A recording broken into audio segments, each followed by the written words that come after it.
The rain against the window of the county clerk's office sounded like static, an endless gray noise that perfectly matched the inside of Charles Hayes' mind.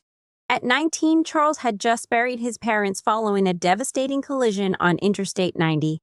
Because his father had recently lost his job and his life insurance policy had lapsed, the medical bills and bank debts swallowed the family home in Seattle whole.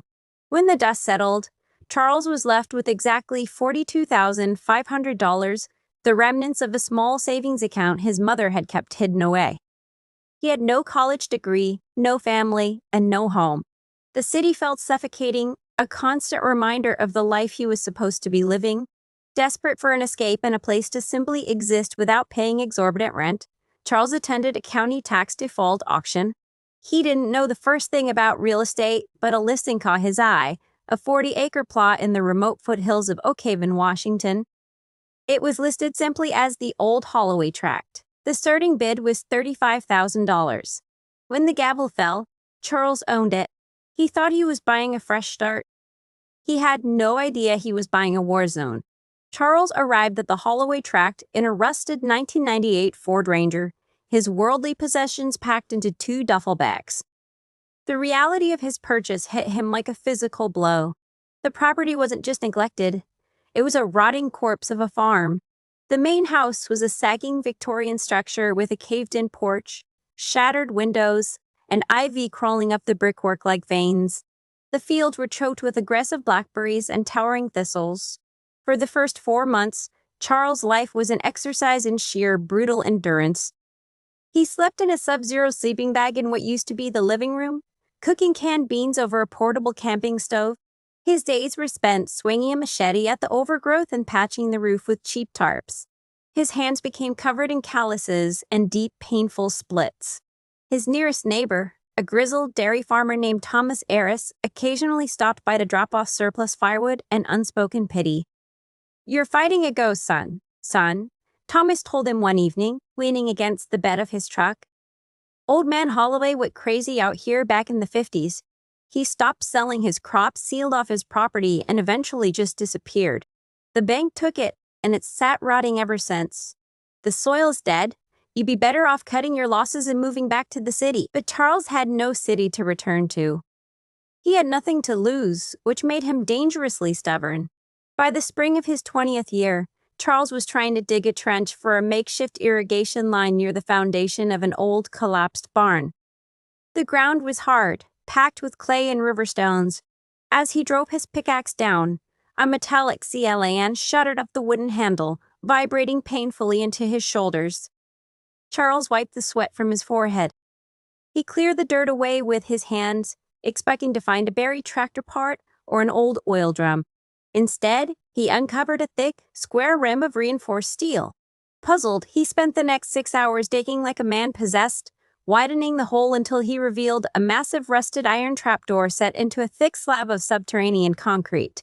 A heavy, industrial-grade padlock, crusted with decades of rust, secured the latch.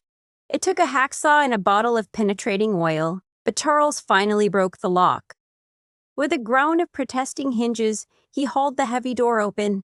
A rush of stale, incredibly dry air wafted up from the darkness. Armed with a heavy-duty flashlight, Charles descended a set of concrete steps. He was expecting an old root cellar or a forgotten moonshine stash.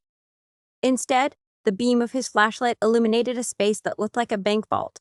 The walls were lined with thick asbestos insulation and heavy lead sheeting, but it was what sat on the metal shelving in the center of the room that made his breath catch. There were no gold bars or stacks of cash. Instead, row upon row of thick, wax-sealed glass carboys lined the shelves. Beside them sat a stack of leather-bound ledgers, a heavy iron lockbox, and intricate hand-drawn topographical maps. Charles wiped the dust off the nearest glass container and shined his light through it. Inside were thousands of dark, teardrop-shaped seats. Charles carried the ledgers up to the house and spent the entire night reading by the glow of a kerosene lantern. The journals belonged to Jeremiah R. Holloway, the man Thomas Arris had called crazy. But Jeremiah wasn't crazy. He was a visionary and a terrified one. According to the meticulous entries dated between 1948 and 1952, Jeremiah had crossbred a strain of a perennial agricultural crop, a hybrid of rye and a local deep-rooted prairie grass. He called it Aegis rye. The journals detailed its miraculous properties. It required almost zero irrigation, possessed a natural aggressive resistance to pests, and had a root system that actively restored nitrogen to the soil rather than depleting it. Jeremiah had created the holy grail of sustainable agriculture decades before the term even existed. But his success hadn't gone unnoticed. The journals detailed visits from aggressive representatives of a rapidly growing agricultural chemical company, originally called Apex Chemical, now known globally as Apex AgriCorp. They wanted to buy the patent. Jeremiah refused, knowing they intended to bury the seed to protect their burgeoning pesticide and synthetic fertilizer markets. The later journal entries grew frantic. Jeremiah wrote of his livestock being poisoned, his fields deliberately set on fire, and strange vehicles idling outside his property at night.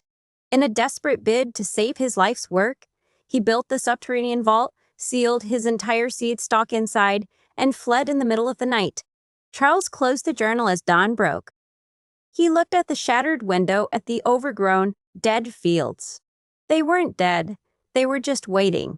Knowing he was out of his depth, Charles took a small sample of the seeds to Dr.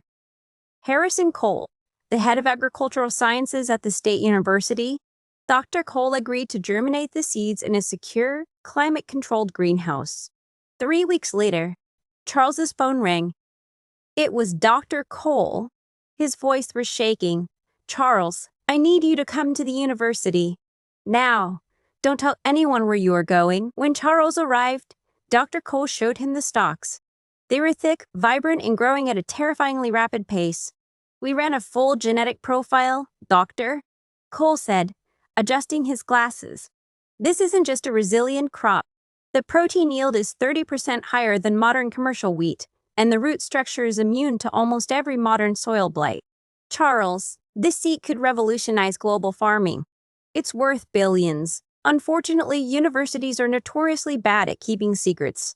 A lab technician recognizing the potential leaked the test results to an industry contact. Within 48 hours, the quiet solitude of Charles's ruined farm was shattered. A sleek, black SUV navigated the muddy potholed driveway. Out stepped a man in a tailored suit that cost more than Charles' trap. He introduced himself as David Corwin, Senior Vice President of Acquisitions for Apex AgriCorp. "We understand you've stumbled upon some old intellectual property belonging to our company, Mr. Hayes," Corwin said smoothly, standing on the rotting porch. "Jeremiah Holloway never sold to you," Charles replied, his heart hammering against his ribs. Corwin offered a thin, patronizing smile. "We have documents from 1952 that suggest otherwise. We are prepared to offer you $500,000 for the property and everything on it. That's life-changing money for a kid sleeping in a sleeping bag." "Get off my land," Charles said. Corwin's smile vanished. "You're 19. You have no money, no lawyers, and no idea how the world works.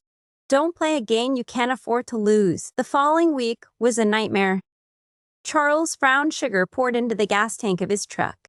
The county water board suddenly issued an obscure, decades-old citation threatening to condemn the property. An injunction was filed in federal court by Apex's army of lawyers claiming ownership of the Aegis rye genetics and legally barring Charles from selling or moving the seeds. Charles felt the familiar, crushing weight of despair he'd experienced at his parents' funeral. He was just a kid. He was fighting a multi-billion-dollar titan. He sat on the floor of the ruined living room, staring at the lockbox he had pulled from the vault. He hadn't managed to open it yet, having lost the key in the dirt of the excavation.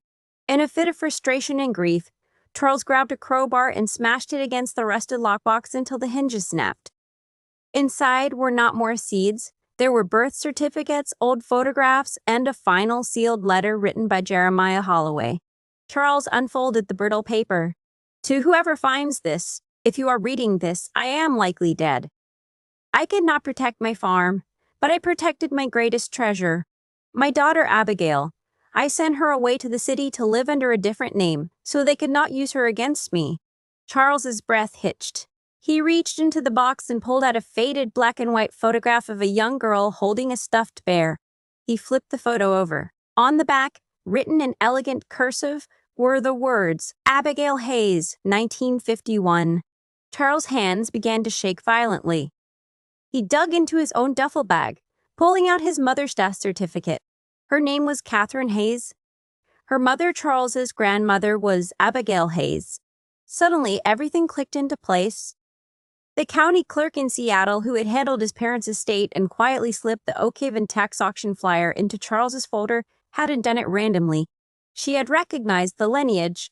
Charles hadn't just bought a random farm. He had unwittingly purchased his own inheritance. He was the direct, legal heir to Jeremiah Holloway. Armed with this revelation, Charles didn't hire a real estate lawyer. He sought out Sarah Jenkins, a fierce, high-profile attorney known for taking down corporate monopolies, who worked pro bono for agricultural rights groups. When Charles flapped the journals, the original patent drafts from 1950, and his own DNA test linking him directly to Jeremiah Holloway onto her desk, Sarah's eyes lit up with predatory glee. Apex is claiming they bought the rights from the estate, Sarah said, looking over the documents. But Jeremiah never officially died. He was a missing person. And since you are the direct, living heir, their 1952 contract is not only fraudulent, it's criminal. They've been forging property claims for half a century. They didn't just go to court, they went to the press. Sarah orchestrated a massive feature in a major national publication. The story of a 19-year-old orphan who bought a ruined farm, only to unearth his grandfather's buried legacy and face down a ruthless corporate giant, was irresistible. The public backlash against Apex AgriCorp was instantaneous and devastating. Stock prices plummeted. Federal regulators, spurred by the media frenzy, opened investigations into Apex's historical acquisition tactics. Faced with a PR catastrophe and a slam-dunk fraud case, David Corwin and Apex's legal team formally withdrew their injunction and backed away completely. 7 years later, Charles stood on the wraparound porch of the beautifully restored Victorian farmhouse. The rotting wood was gone, replaced by strong, white-painted timber. The sun was setting over Oak Haven, casting a golden hue over 40 acres of lush, vibrant, emerald green fields. He hadn't sold the seeds to a corporation. Instead, with Dr. Cole's help, Charles had formed the Holloway Cooperative. They partnered with independent farmers across the Midwest, distributing the Aegis rye seeds at cost, prioritizing soil restoration and sustainable farming over corporate monopolies. Thomas Arris, now walking with a cane, pulled his truck up the gravel driveway. He stepped out, looking at the rolling fields of rye swaying in the evening breeze. I remember when this place was nothing but ghosts and dead earth, Thomas said, accepting a glass of iced tea from Charles. You proved me wrong, kid. Charles looked out over the land that had nearly broken him, the land that had been waiting for him in the dark for over 70 years. He thought of his parents and he thought of great-grandfather Jeremiah, sealing his life's work away in the hope that one day, someone with the strength to protect it would find it. It wasn't dead, Thomas. Charles smiled, taking a sip of his tea. It was just waiting for a Holloway to come home.